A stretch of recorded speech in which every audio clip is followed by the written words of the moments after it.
시청자 여러분 안녕하십니까? 폴리티코 정치연구소입니다. 저는 신유철입니다.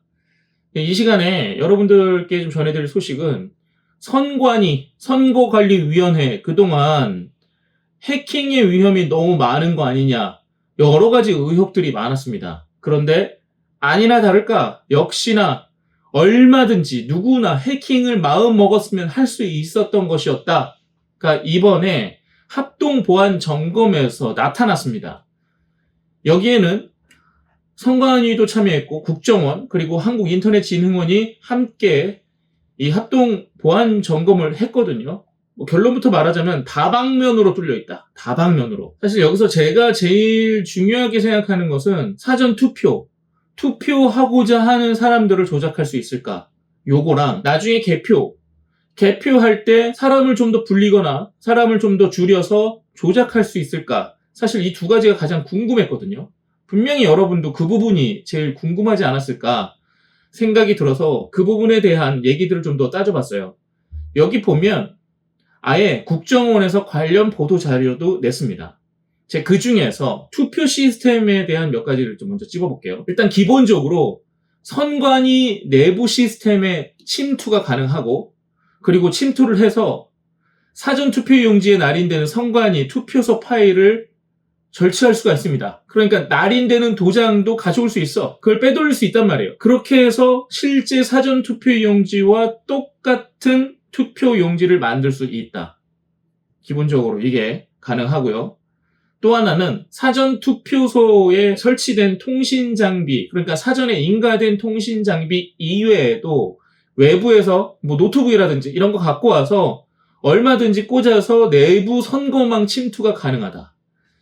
이 내부 선거망 침투가 가능하다는 게 어떤 의미냐면 내부에서는 여러 가지 선거임명부라든지 여러 가지 보고가 되고 결제가 되잖아요. 그 결정하는 그 과정을 들여다볼 수 있다. 선거임명부를 볼 수 있다는 것은 그 사람을 줄이거나 늘릴 수 있다. 같은 맥락입니다. 그런 조작이 가능하다는 것을 지금 국정원에서 밝혀준 거예요. 사전투표에 있어서 내부망 접속이 가능하고 온라인으로 선거임명부 조절이 가능하고 그 조정된 선거임명부에 맞게 인쇄지 출력을 해서 사전투표를 얼마든지 무단으로 할 수 있게 됐다. 두 가지가 굉장히 눈에 띄었습니다. 선거임명부를 조작해서 얼마든지 그 선거 투표용지를 인쇄해서 투표를 할 수 있다. 그게 가능하다 이겁니다. 마음만 먹으면 외부 컴퓨터를 꽂아서 그게 가능하다.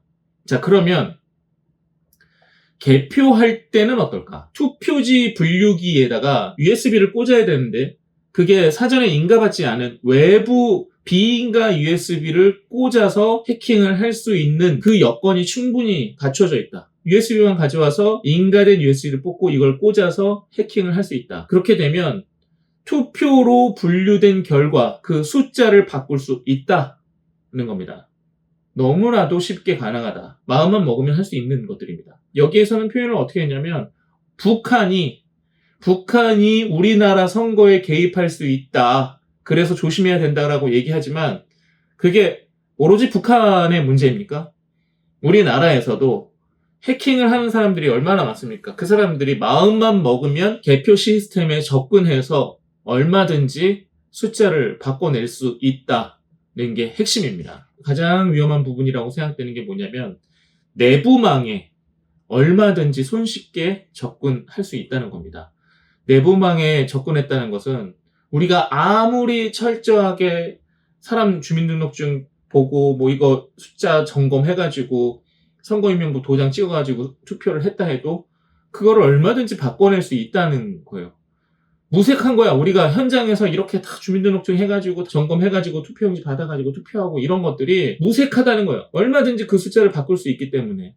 또 선관위 내부에서 다루는 그 PC 내부의 패스워드 자체가 엄청나게 단순하게 돼 있대요. 1, 2, 3, 4, 5 이런 식으로 쓴다는 겁니다. 그러니까 해킹도 그만큼 쉬워지겠죠. 상황이 이렇다 보니까 해킹이 실제로 이루어진 적도 있습니다. 2021년 최근이에요, 비교적. 2021년 4월에 선관위 인터넷 PC가 북한의 킴수키라는 조직에 악성 코드에 감염이 돼서 메일이 털렸다는 겁니다. 그 메일에 어떤 게 있었냐? 대비 문건들도 있었고 업무 자료 이런 것들이 있었는데 이게 전부 다 유출됐답니다. 이렇게 실제로 외부에 털린 적도 있고 현재 시스템에서 뭐 비번이라든지 이런 것들의 관리가 아주 소홀하고 외부에서 마음만 먹으면 내부망 접속을 할 수 있게 해놨기 때문에 얼마든지 그 안에 있는 정보나 자료들을 조작할 수 있는 여건이 충분했다.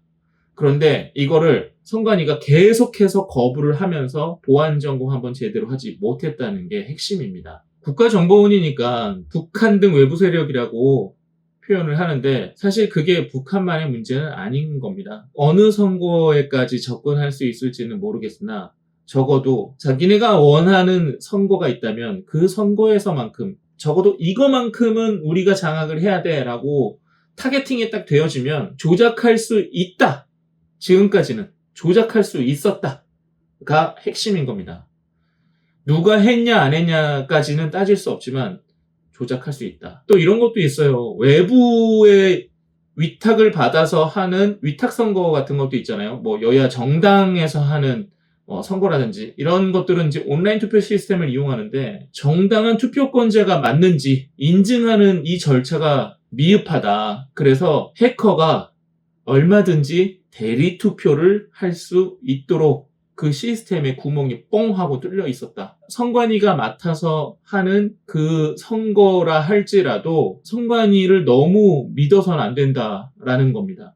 온라인 투표 시스템에 구멍이 많기 때문에 얼마든지 의지가 있으면 그 결과를 조작할 수 있는 게 지금의 선관위 투표, 개표 시스템이다.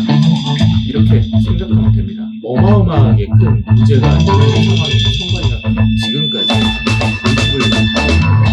일단은 지금 현재 진행되고 있는 재보궐선거까지는 힘들겠지만 적어도 총선에서는 시스템이 보완된 상태에서 치러야 한다는 우리가 적극적으로 요구시켜 나가야 합니다. 오늘 여기까지 고맙습니다.